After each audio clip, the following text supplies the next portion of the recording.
Shalom, shalom, bendiciones hermanos, bienvenidos. Bendito es Yahweh nuestro Elohim, el Rey de todo el universo, ese que nos da el sustento, ese que nos está llevando por medio del desierto, ese que no nos deja, aunque estemos pasando por el fuego, no permite que nos quememos, y aunque estemos pasando por el agua, no permite que nos ahoguemos. Bendito sea Yahweh, porque en realidad ese hecho que aconteció allá con nuestros padres en Israel, que ellos fueron sacados sobre alas de águila, quizá esté ocurriendo con nosotros en este tiempo. Quizá Yahweh quiere regalarnos un poco de esa libertad, y precisamente este es el mensaje del mes quinto. Aquellos que tienen Ruach en su interior despertarán el Malhut, reino, provocando libertad. ¿Cuántos de nosotros estaremos de verdad provocando la libertad para nosotros mismos y para otros?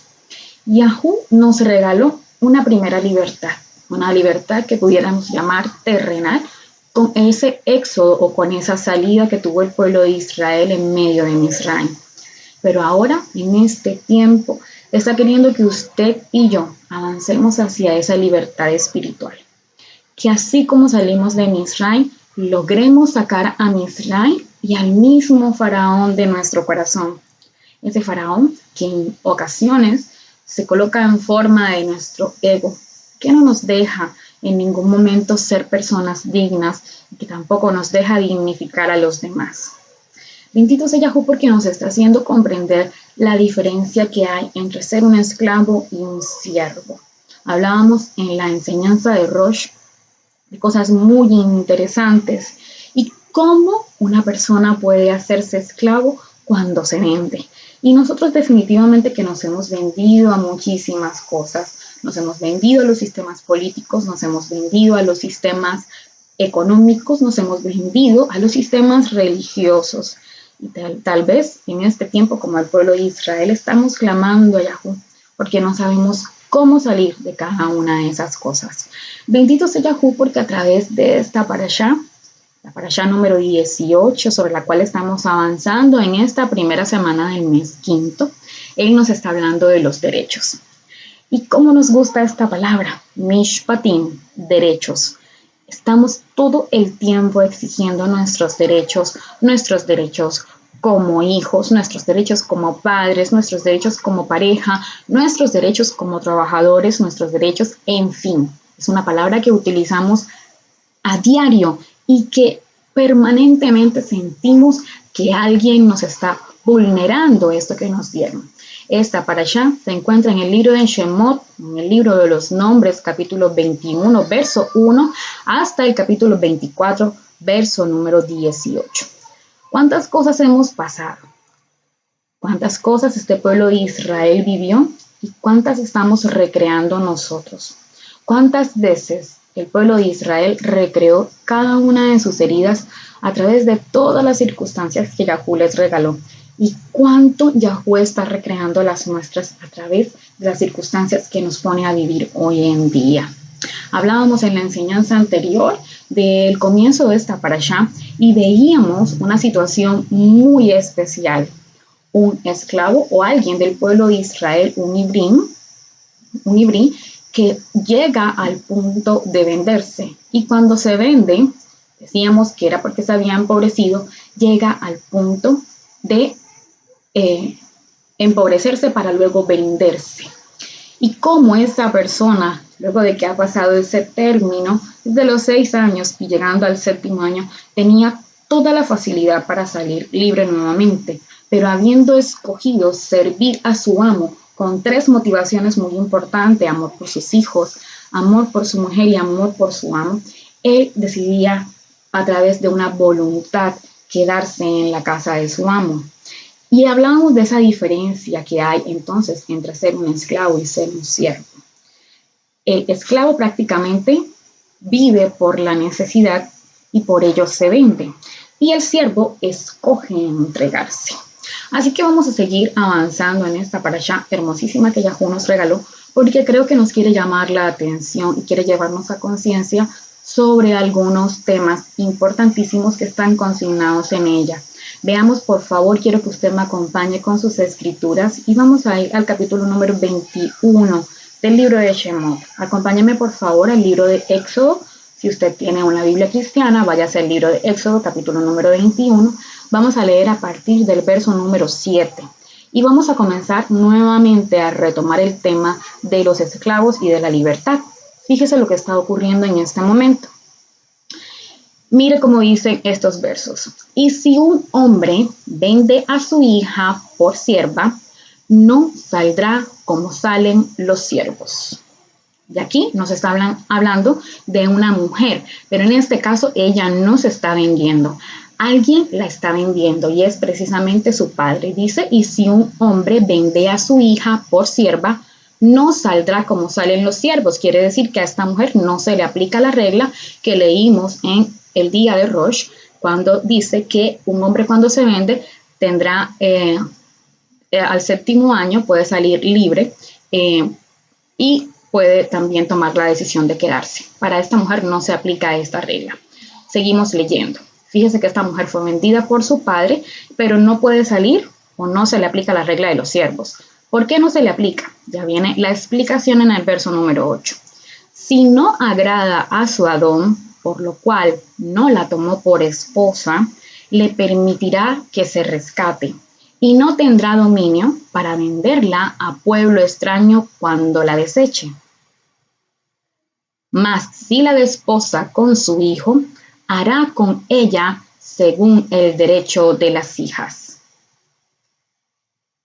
Si él toma a otra, no disminuirá su alimento, ni su vestido, ni el deber conyugal. Y si ninguna de estas tres cosas hace, ella saldrá libre sin pagar dinero. Continuamos en el verso 12. El que hiera de muerte a un hombre, él morirá muriendo. Mas el que no armó acechanzas, sino que Elohim lo puso en sus manos, entonces yo te señalaré lugar al cual huirá. Además, si alguno se ensoberbece contra su prójimo y lo mata con alevosía, de mi altar lo quitarás para que muera. Y el que hiera a su padre o a su madre, morirá muriendo.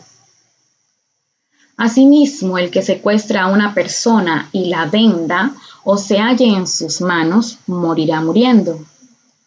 Igualmente, el que maldiga a su padre o a su madre, morirá muriendo. Además, si algunos riñen y alguno hiere a su prójimo con piedra o con el puño y no muriere, pero cae en cama, si se levanta y anda fuera sobre su bastón, entonces el que le hirió será absuelto. Solamente le compensará por el tiempo perdido y hará que lo curen. Y si alguno hiere a su siervo o a su sierva con una vara y muere bajo de su mano, será castigado. Mas si dura por un día o dos, no será castigado porque su dinero es. Si algunos riñen e hieren a mujer embarazada y ésta aborta, pero sin haber muerte, será penado conforme a lo que impusiere el marido de la mujer y pagará según lo que los jueces decidan. Mira que nosotros leyendo toda esa cantidad de preceptos que están en esta parashá, que lleva por nombre Mishpatim, derechos, nos encontramos con unas cosas que bien pudiéramos decir que se adoptan o pueden caber dentro del concepto de justicia, vemos otras que definitivamente pudieran chocarnos. Número 1, la condición de esta mujer, que parece ser entregada por su padre para ser esclava, pero que en realidad es una situación degradante. Y luego, cada uno de los castigos de las situaciones o de las situaciones que se plantean, que tiene como consecuencia el morir muriendo. Pero una que especialmente me llamó la atención de todo esto es precisamente el tema de cuando se le pega al esclavo. Si él muere hay un castigo, pero si dura 2 días, dice por allí 1 o 2 días, no será castigado porque es su dinero. Siempre entonces en esta parashá voy a estar mirando el tema de los aparentes derechos. Pero en realidad, ¿por qué me está hablando esta parashá a mí de derechos? Voy a seguir en el verso 23. Mas si muere, entonces pagarás nefesh por nefesh. Fíjese lo que sigue. Ojo después de ojo diente después de diente, mano después de mano, pie después de pie. Quemadura después de quemadura, herida después de herida y golpe después de golpe. Parece que nosotros estuviéramos por acá encontrando como ya el resultado de lo que podemos hacer. La Parashá, la Torá, nos está dando toda la venia para que nosotros vayamos a ejercer ojo por ojo, diente por diente, como durante muchísimos tiempos se pudo haber interpretado estas palabras. Y definitivamente esto es así. De esta manera nos excusamos porque nosotros tenemos derechos. Es que no pueden venir en mi contra porque yo también tengo derechos. Y claro que es así. Pero nosotros vamos a comprender cuál es el trasfondo de que estos mishpatim se encuentren incluidos en la Torá. Derechos. Todo el tiempo estamos reclamando derechos. Derechos de las mujeres, derechos de los empleados, derechos también de los discapacitados, derechos de los que son diferentes o diversos en la religión y derechos incluso de los niños. Miles y miles de derechos. Mishpatim por todos lados. Unos derechos enfrentándose en algunos casos a los otros. Mire que precisamente era lo que veíamos en la Parashá. Por una parte, el derecho de este siervo de recobrar su libertad, el derecho de alguien aparentemente de comprarlo y de a través de ese precio pagado poder servirse de esta persona. Pero a mí todo esto definitivamente que me llevó a volver al mensaje, porque no podía conseguir yo la idea de que hubiese un Eloa que permitiera esclavitud, de que tuviera necesidad de crear esta parashá, Mishpatim, para poder proteger el derecho de una persona que ha sido degradada. Estar en el lugar de un esclavo es estar en el lugar de alguien que se degradó. Y definitivamente no fue Yahú quien lo puso a degradarse, o sí fue Yahú el que lo puso a degradarse, pero Yahú tuvo que llegar al punto de regular esa condición de degradación. Voy a proteger el derecho del esclavo. Y yo quiero que usted y yo no hablemos de esclavos, quiero que usted y yo hablemos de libertad. Por eso quiero invitarlo a decodificar el mensaje de este mes. ¿Cuál es el mensaje de este mes? Dijimos, aquellos que tienen la Ruach en su interior despertarán el Malhut, es decir, el reino, provocando libertad. Y para mí, en este mensaje hay muchísimas cosas que nosotros deberíamos comenzar a despertar dentro de nosotros para poder ejercer primero nuestra propia libertad y luego poder aportar un poco a la libertad de los demás. Número 1, el primer requisito que se establece en este mensaje es que debemos tener la Ruach en nuestro interior. ¿Sabe? Este es un tema que hemos discutido muchísimo y precisamente esta semana hablaba con unos amigos que son cristianos y entramos en estos debates de quién hace el bien y quién hace el mal y llegamos al punto en que prácticamente estas personas estaban diciendo que solamente aquellos que son espirituales saben hacer el bien y que los que están haciendo el mal no son espirituales. Sin embargo, hay algo que es una realidad que está escrito en la Torá. Y yo quisiera que usted me acompañara a Bereshit, Génesis, capítulo 6, verso número 3, para que usted pudiera entender que cada uno de nosotros tiene una parte de la Ruach de Yahú. En este verso, mire lo que el mismo Yahú dijo. Y dijo Yahú, no contenderá mi Ruach con la del Adán perpetuamente. ¿Qué quiere decir acá Yahú? Yahú está enfrentándose en este momento a una generación, la generación de Noah, que próximamente después de este capítulo va a aparecer todo lo que pasó con Noah, pero Yahú dijo, no contenderá mi Ruach con la del Adán perpetuamente. Es decir, la Ruach que estaba en él no iba a contender con la que estaba en el hombre. Quiere decir que el hombre, aún ese que nosotros vemos terrible, malo, perdido, desviado del camino, como pudiera estar esa generación en los tiempos de Noah, aún ellos tenían Ruach. Y de hecho, cuando sobrevino el tema del diluvio, dijo Yahú, o la sentencia que él emitió, es que iba a raer de la tierra todo aquello que tenía Ruach. Y por eso quitó de la faz de la tierra a todos esos animales que no lograron subir al arca y a todos aquellos hombres o aquellos todos seres humanos que no escucharon a la voz de Noah. Así que este primer requisito del mensaje como que se cumple en todos nosotros. Todos los que fuimos hechos a imagen y semejanza de Yahú tienen la Ruach en su interior. Con eso, en el primer punto del mensaje, parece que todos cumplimos. Así que estamos en el camino de pronto a obtener la libertad, porque ya tenemos la Ruach en nuestro interior, para mal o para bien. Estemos usándola como la estemos usando, estemos manejando nuestra espiritualidad de la manera religiosa o de una manera carnal, cada uno de nosotros tiene su Ruach. Ahora, vamos al segundo punto del mensaje. Dice que aquellos que tienen la Ruach en su interior despertarán el reino, despertarán el Malhut. Y este es el punto en el que quizá se comienzan a complicar las cosas.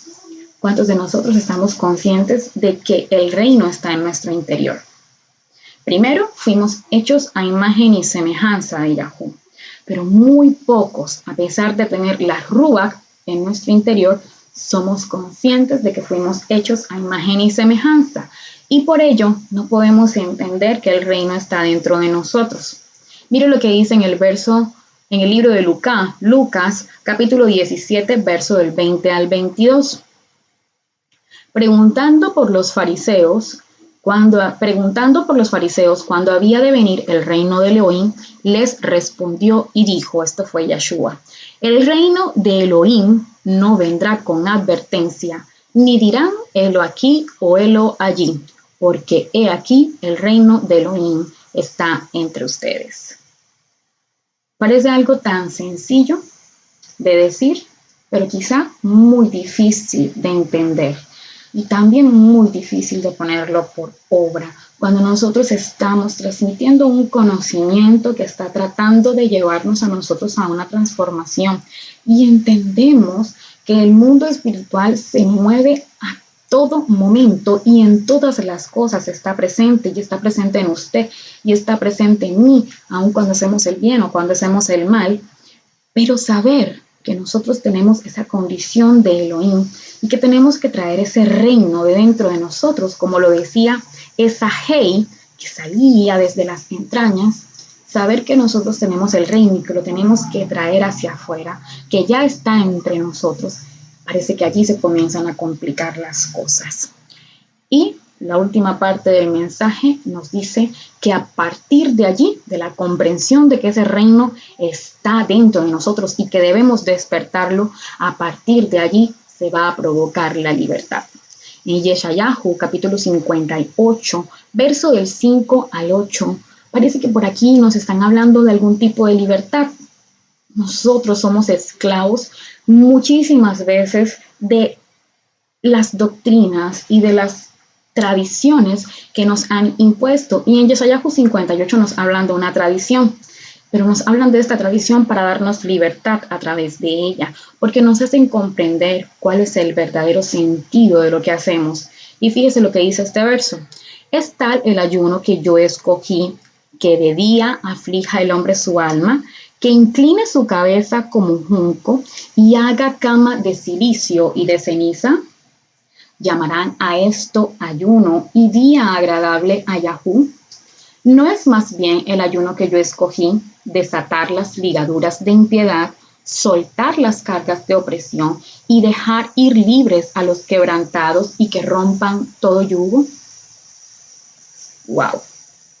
Imagínese usted que nosotros pudiéramos cumplir estas tres condiciones, que como ese hebreo que llegó al punto de empobrecerse, que llegó al punto de negar su dignidad de Elohim y tuvo que ver primero la necesidad que había afuera para postrarse delante de un hermano suyo como su esclavo.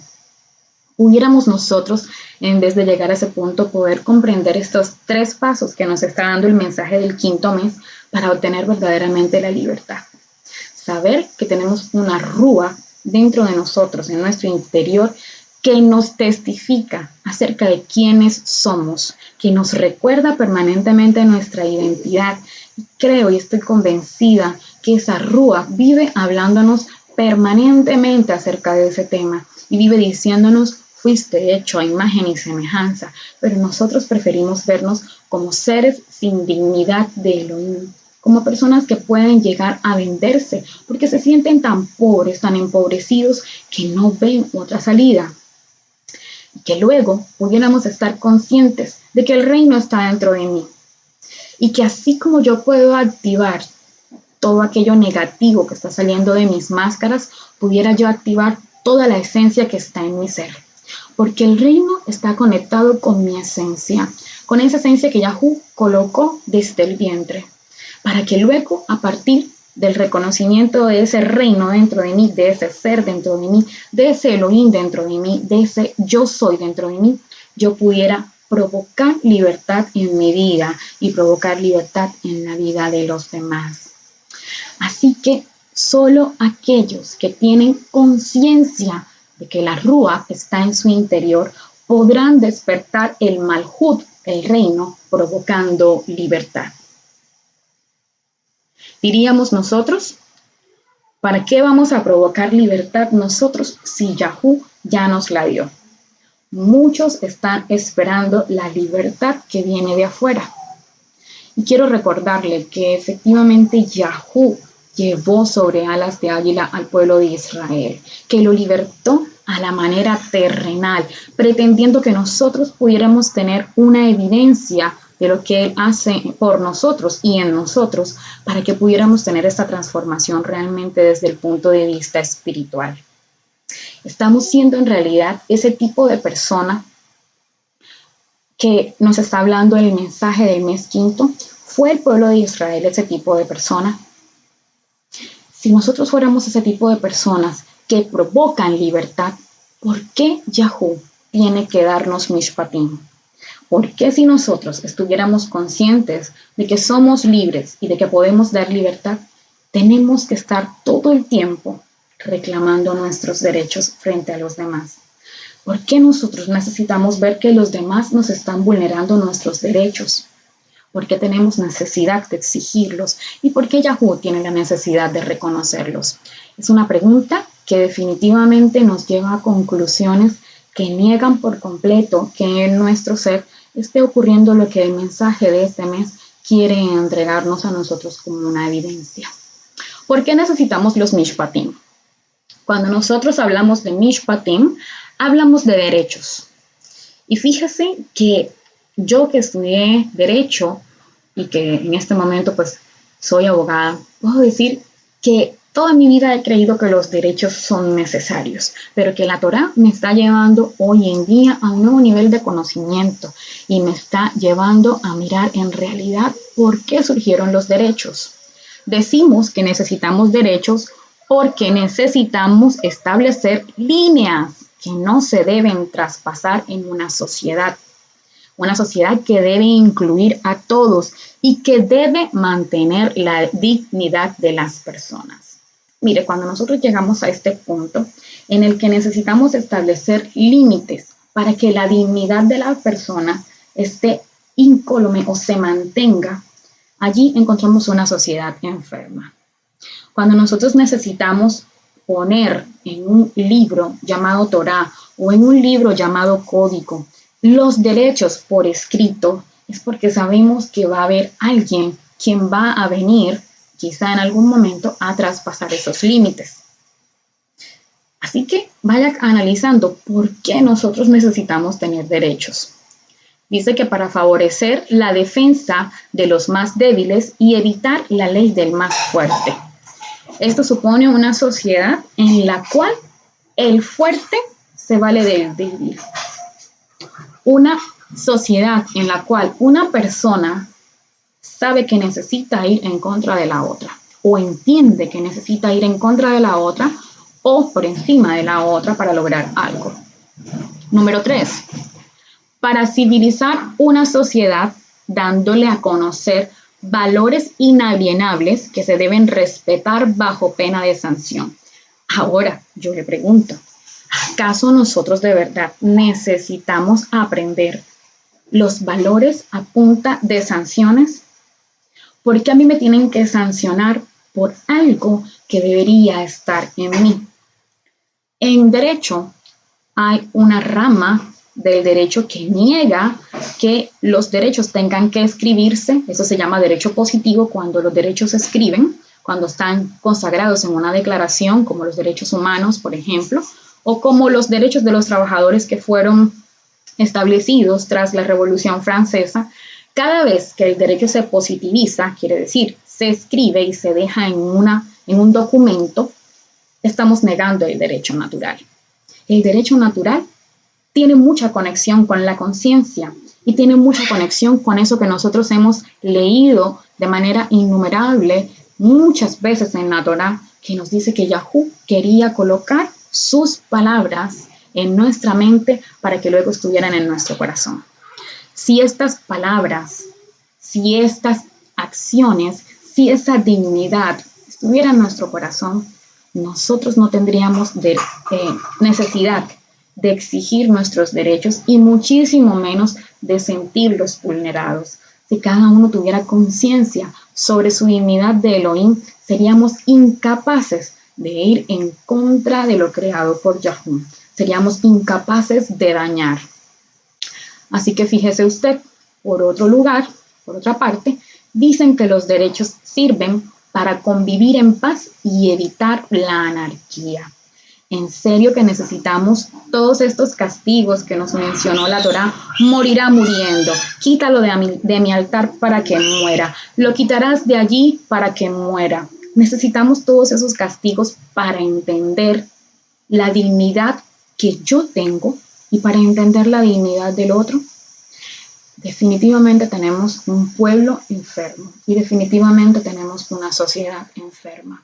Definitivamente cada uno de nosotros vive en su propia herida y definitivamente estamos dejando que todas las circunstancias, cada una de las circunstancias que vivimos pasen de manera inadvertida en nuestra vida y no llegue la sanidad y no llegue la conciencia de que este reino está dentro de mí y mucho menos se provoque la libertad que Yahú está tratando de darme ahora desde el punto de vista espiritual.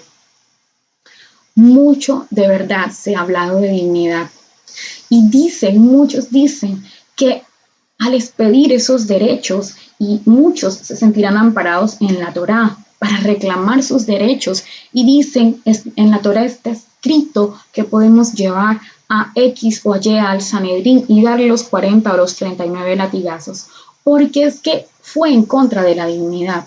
Mucho se ha hablado de dignidad, pero precisamente esta Torá nos habla de la dignidad de un esclavo que primero fue él quien se olvidó de su dignidad. ¿Por qué Yahú le dio derechos al esclavo? Porque él, el que se hace esclavo, vendió su dignidad. Yahú le dio libertad en Misraim. Yahú nos dio la libertad en Misraim para que entendiéramos lo que es ser libre. Pero nosotros no hemos podido obtener la libertad espiritual. Israel definitivamente no sabe ser siervo. Israel ha preferido a la manera de Misraim continuar siendo esclavo. Y sabe que yo entiendo, y muchos quisieran ver a Israel en el lugar y en la posición de la víctima, pero cuando nosotros vamos y leemos el libro de Yashar, entendemos por qué ocurrió cada cosa. Y entendemos que precisamente la esclavitud que está viviendo el pueblo de Israel surgió por una posición cómoda que ellos tuvieron al quedarse en Misraim a pesar de haber pasado el tiempo de la hambruna. Siendo que su lugar era Genán, ellos decidieron quedarse allí en Misraim. Y esta situación de comodidad les provocó una esclavitud de la cual vinieron a quejarse posteriormente. Pero Israel no sabe ser siervo. Ellos quieren quedarse a la manera en que estaban como esclavos en Misraim. Así que la ley o la Torá es un mínimo de derechos para llevarnos a una conciencia superior. ¿Qué quiero decirles con esto? Lo que está escrito como Mishpatim, aquí en la Torá en este momento, y que lo podemos mirar, y que cuando esa esclava era tomada, no podía tener libertad o no podía dársele la libertad, al igual que a los siervos, que ella tenía un derecho cuando era desechada. Esto no es más que administrar definitivamente la degradación de la dignidad humana.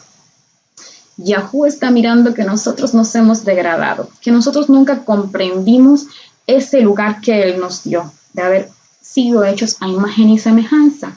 Y como sabe que nosotros no lo comprendemos, está tratando de evidenciarnos conciencia a través de lo que está pasando con los esclavos.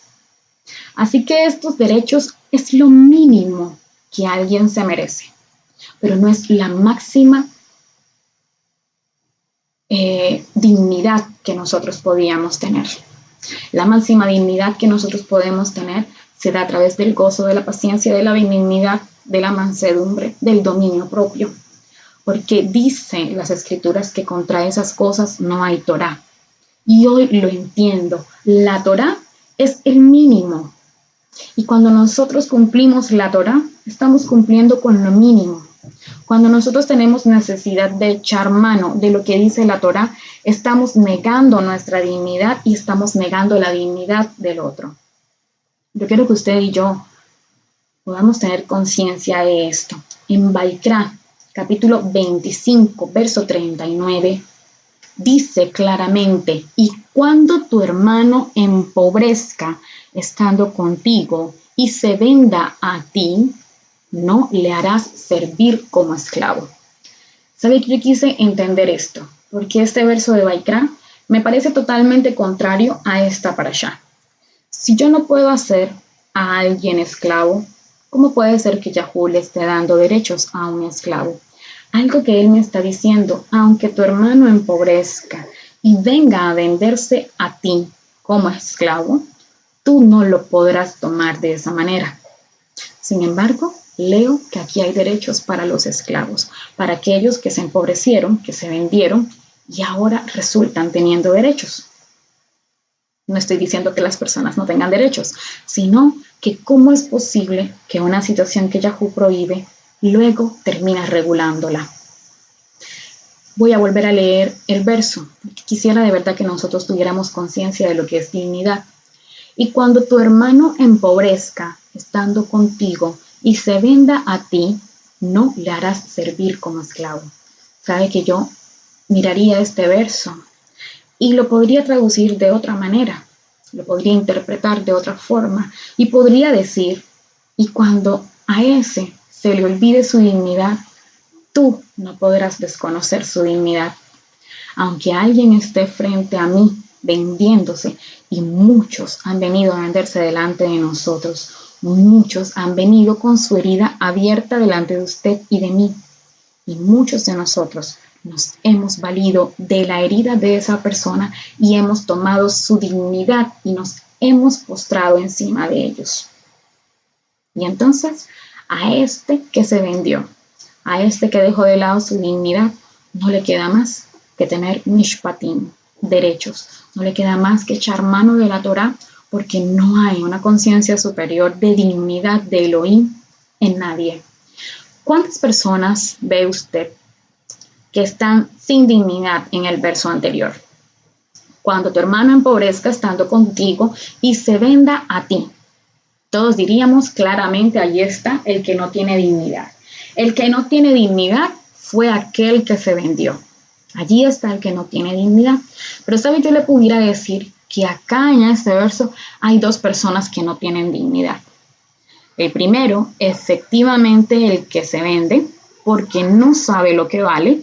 Este hebreo que llegó a empobrecer y que, viendo su estado de necesidad, no tuvo más que venderse al mejor postor, al que le ofreció, al que le dio la salida, al que se convirtió en su Adón. Así que, como esta persona no sabe lo que vale, como esta persona no sabe que lleva dentro de sí el reino, esta persona se vende. Pero lo peor es que nos encontramos con un segundo personaje, y es que es el que compra. El que compra a alguien sin dignidad tampoco tiene dignidad.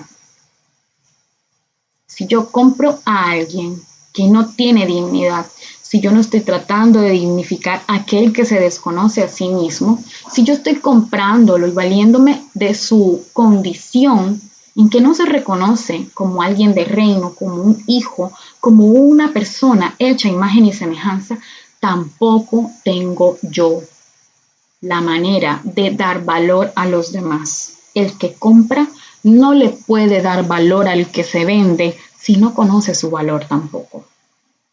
No puedo yo pretender que puedo salvar a alguien o que puedo darle libertad a alguien cuando yo no conozco la libertad. Y precisamente por eso se daba esta situación de esclavitud.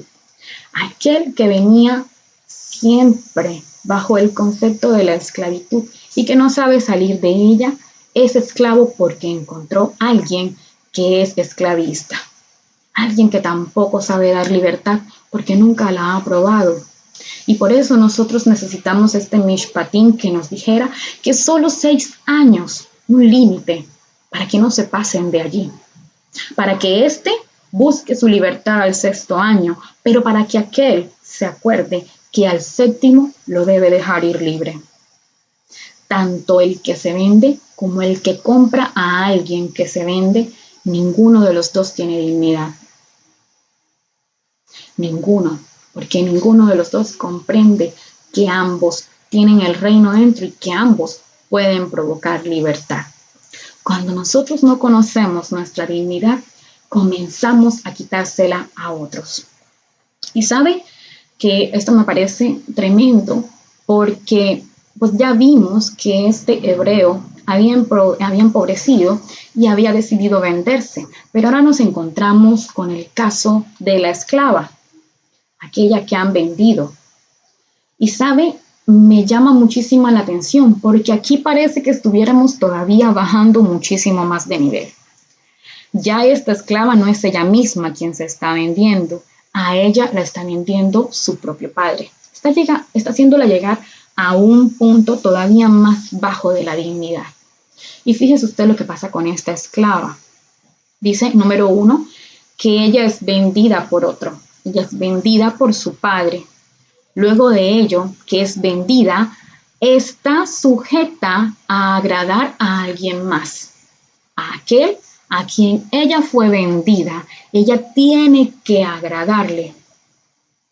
Ay, cuando nosotros vemos esto, pudiéramos mirar tantas situaciones en esta actualidad de nuestra sociedad, de tantas personas que viven día a día tratando de agradar a los demás.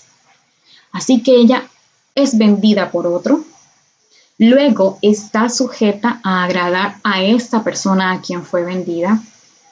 Incluso, aunque ella lo agrade, ella puede ser desechada. Y incluso, aunque ella lo agrade, ella puede ser tomada por esposa para su hijo, pero puede no ser la única, porque este hombre podía tomar otras mujeres. Así que yo comencé a ver aquí una degradación de la dignidad. Número 1, el que vende a la mujer es alguien sin dignidad que ve a esta mujer sin dignidad, por eso la vende.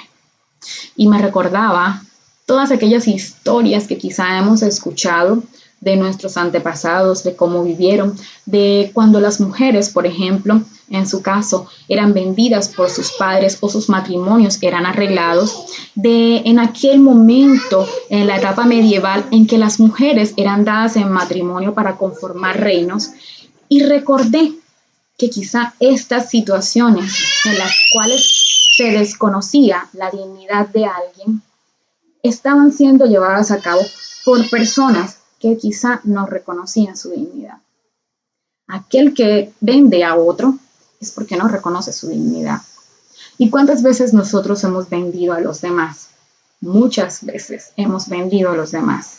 ¿Cuántas veces hemos entregado a nuestro hermano por no quedar mal nosotros? Pues fue fulano de tal, no sé, y decimos, incluso nos lavamos las manos como Poncio Pilato y dejamos mal a aquella persona, lo vendemos ante los demás. ¿Cuántas veces nosotros hemos negado nuestra posición de hijos solo para reconocer que hay alguien que aparentemente tiene una mayor dignidad que nosotros. No sé en qué momento de la historia y en qué parte de las escrituras hay hijos que tienen más dignidad que otros. Y a nosotros nos han vendido a través de la religión la supuesta historia de un hermano mayor al que supuestamente tenemos que estar sujetos. Y quitan la dignidad de poder acceder a nuestro Padre. Nosotros a veces tendríamos que ser conscientes, y como se decía en la enseñanza de Shabbat, a veces debemos despertar y no ser solamente de los que dicen amén, sino aquellos que pasan bajo la investigación y luego bajo la comprobación. Así que encontramos esas personas que sin dignidad nos ven a nosotros sin dignidad. No podemos permitir ser vendidos como esclavos cuando nosotros tenemos la dignidad de Elohim y la dignidad de hijos dentro de nosotros. Ahora, ese que era vendido estaba sujeto a agradar a otro. El valor de la persona entonces depende de la aceptación externa. El valor nuestro depende hoy en día de que nos acepten. Por ejemplo, lo voy a decir de esta manera sin llegar a ofender, de que a nosotros nos acepten como judíos, de que nos acepten como salvos. Siempre va a depender de la aprobación de alguien más. Estás en una secta, porque es que ese movimiento o ese lugar donde estás es un lugar de pecado y eso no es aceptable en la sociedad. Siempre, entonces, nuestra dignidad depende de que debamos agradar o ser aceptos por alguien de afuera. No, esa religión en la que tú estás no me parece, porque es que fíjate que va en contra de lo que dice el cristianismo, el judaísmo. ¿Hasta dónde hemos llegado de verdad a entregar nuestra dignidad? Luego, dice que esta mujer incluso podía ser desechada. Y cuando nosotros entendemos de esa manera que alguien puede desecharnos porque somos o no somos lo que esa persona piensa que debemos ser, es porque nos están viendo con precio, no con valor. Y muchos dicen que fuimos comprados por precio de sangre. Entonces, como tenemos que pagar esa cuota de la sangre, si no la tenemos, no tenemos valor delante del Padre. Por mucho que nosotros nos esforcemos, y me impresionaba el caso de esta mujer, y yo me imaginaba a esta joven, una joven que haya sido vendida de pronto a la manera de una esclava, tratando de agradar a ese su amo y haciendo de todo, y a pesar de que hubiese hecho todo bien, ser desechada. Y así estamos siendo nosotros hoy en día con la dignidad que nos ha sido dada. A pesar de que hacemos de todo, lo hacemos en nuestras fuerzas y somos desechados simplemente porque en el exterior debemos encuadrar en lo que las doctrinas dicen. Y por último, además de que ella podía ser desechada, aunque la tomaran, ella no era aunque era tomada por esposa en algunos casos, tenía que compartir su lugar con otros porque ella no podía ser la única. Y allí nos damos cuenta entonces que quien entrega desvalor ha recibido desvalor. Cuando yo no veo como únicos a los demás, cuando yo estoy parado en la religiosidad que está en mi cabeza, cuando yo los veo a ellos menos y yo más, porque tengo un poco más de conocimiento, o porque tengo un título, o porque quizá sea un poco más que el resto. Cuando yo estoy parada en esa posición y yo no los veo a ellos únicos y dignos, es muy fácil comenzar a darle desvalor a la gente. Yo creo que Yahú nos está llamando la atención con el ejemplo del esclavo y de la esclava. El esclavo es quien se vende a sí mismo. Y en el ejemplo de la esclava nos están mostrando que nosotros, cuando no tenemos dignidad, somos incluso capaces de quitarle la dignidad a los demás. Y entonces no estamos procurando y provocando la libertad de la que hablamos en el mensaje del mes quinto, sino que al contrario, estamos negándole la posibilidad de la libertad a los demás. No sé si usted a esta altura de la enseñanza ha comprendido por qué se habla de derecho. Y se habla de derecho simplemente porque siendo aparentemente libres, nosotros no sabemos dar libertad, no sabemos gozar de nuestra libertad y muchísimo menos sabemos darle libertad a los demás. Somos esclavistas porque nunca ha salido la esclavitud de nuestra mente. Somos esclavistas porque no hay dignidad en nuestra vida y tampoco sabemos darle dignidad a los demás. Cuando usted vea a alguien maltratándolo o maltratándola, tenga en cuenta que el primer herido es esa persona que está procurando dañarle. Y entienda que quizá usted ha sido puesto en la vida de esa persona para darle a entender lo que es dignidad. Yeshua en el Brit Hadashah dijo una frase que todos mencionamos y dice: no pagues mal por mal. Si alguien te pide la capa, tú dásela. Si alguien te pide prestada tu capa, tú dásela. O si te pide ir 1 milla, tú ve hasta 2 millas con él. ¿Sabe por qué? Porque en eso hay libertad. Hay libertad cuando yo comprendo mi dignidad. Hay libertad cuando yo comprendo que a mí nadie me quita mi derecho. Que yo cuando hablo de derecho es porque ya he renunciado a mi propia dignidad. Fíjese usted, ¿somos esclavos entonces o somos siervos? En Romanos capítulo 6, verso 16, nos encontramos esta hermosa pregunta.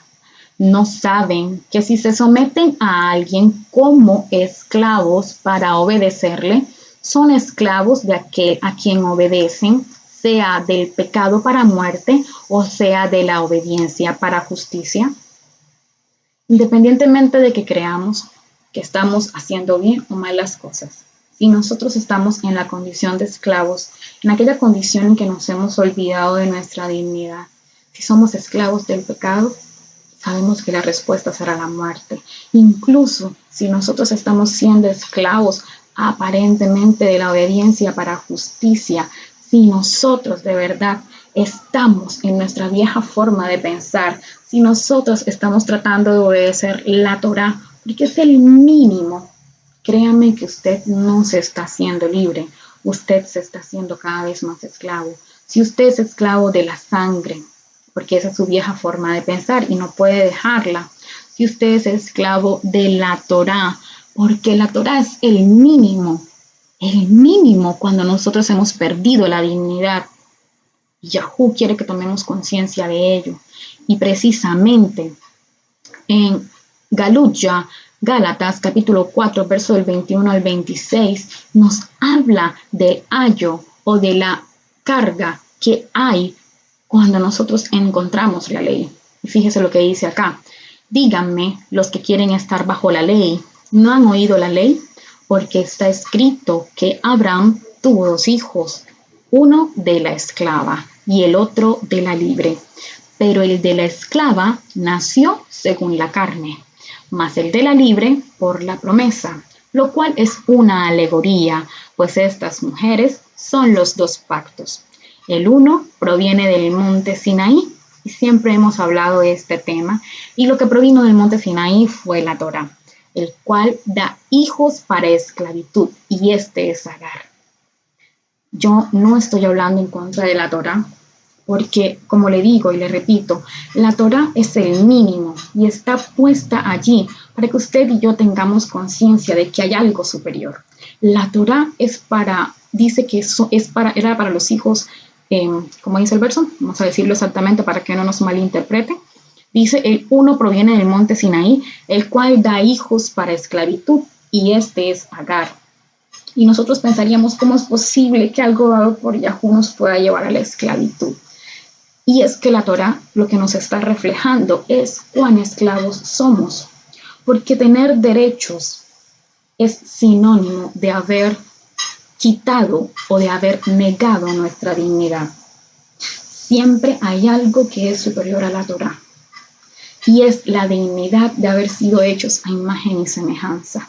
Quizá las cosas que no hemos comprendido, la primera orden o la voz directa de Yahweh, que nos ha querido decir grandes cosas. Fíjese que el pueblo de Israel, cuando estuvo parado en el Sinaí, ellos escucharon relámpagos y truenos y tuvieron miedo a hablar con Yahweh.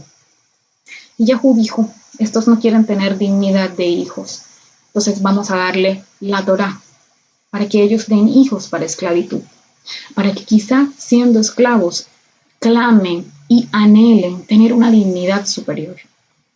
La Torá es el mínimo. Y seguimos leyendo este verso de Galut, ya el capítulo 4. Ahora vamos al verso 25. Porque Agar es el monte Sinaí en Arabia y corresponde a la Jerusalén actual, pues ésta, junto con sus hijos, está en esclavitud. Mas la Jerusalén de arriba, la cual es la madre de todos, es libre. Aquel que está consciente de su dignidad, solo ese puede obtener libertad. ¿De qué otras cosas soy esclavo hoy en día? Quizá soy esclava de mis pasiones. Quizá soy esclava de mis resentimientos o de mis sentimientos guardados. Sabe que hay algo que a mí me llamó la atención mucho de los versos que estuvimos estudiando, de estos versos tan bellos que estamos compartiendo en el día de hoy. Y es que precisamente a partir del verso número 12 nos comienzan a decir una serie de sentencias. Quiero recordarlas con usted. El que hiera de muerte a hombre, él morirá muriendo. Pero más adelante nos hablan de que si es un esclavo, nosotros lo podemos herir siempre que no lo matemos. Pero va en contravía de este verso que nos dice el que hiera de muerte a hombre. Y un hombre no es diferencia entre si es esclavo o libre. Luego dice el verso 13, mas el que no armó acechanzas, sino que Elohim lo puso en sus manos, entonces yo te señalaré el lugar donde huirá. Además, si alguno se ensoberbece contra su prójimo y lo mata con alevosía, de mi altar lo quitarás para que muera. El verso 12 parece que nos diera libertad para matar. El verso 14 también, si alguien se ensoberbece sobre su prójimo, quítalo de mi altar para que muera. Luego dice que el que hiere a su padre o su madre morirá muriendo. Verso 16 también dice que el que secuestra a una persona y la venda o se halla en sus manos morirá muriendo. Y en el verso 17 nos dice igualmente el que maldiga a su padre o su madre morirá muriendo. Y yo decía, ¿qué derecho hay en todo esto? ¿Qué justicia hay en esto, Yahweh? ¿Qué justicia hay en que alguien haga el mal y se le termine pagando con mal? ¿Qué justicia hay en que si alguien traspasa esos límites que hemos hablado de los derechos, reciba una sanción o un castigo para que pueda tener en cuenta los valores o principios que deberían regir su vida? Para mí era completamente contradictorio eso. Y sabe, entendí esa última frase que estaba en muchos de los versos que leímos cuando decía, morirás muriendo. Y ese que hace tal cosa morirá muriendo. Y muchos lo han interpretado como que esa persona debía ser puesta a muerte. Pero sabe, es suficiente con lo que esa misma persona hace. Hace días recibimos por ahí algunos, no sé si todos lo recibieron, esta imagen que envió el rabino, donde este padre está pegándole a su hijo, pero quien en última está recibiendo los golpes él mismo. Y para mí eso es morirá muriendo. Cuando yo procuro el mal a los demás, necesariamente estoy añadiendo mal a mi vida. ¿Por qué morirá muriendo? Porque somos esclavos de todo lo que vimos, de la sangre, de las creencias, de nuestras pasiones, de nuestros resentimientos. Somos esclavos de todo eso y eso nos lleva a la muerte porque no vivimos en dignidad y eso nos lleva a practicar la injusticia.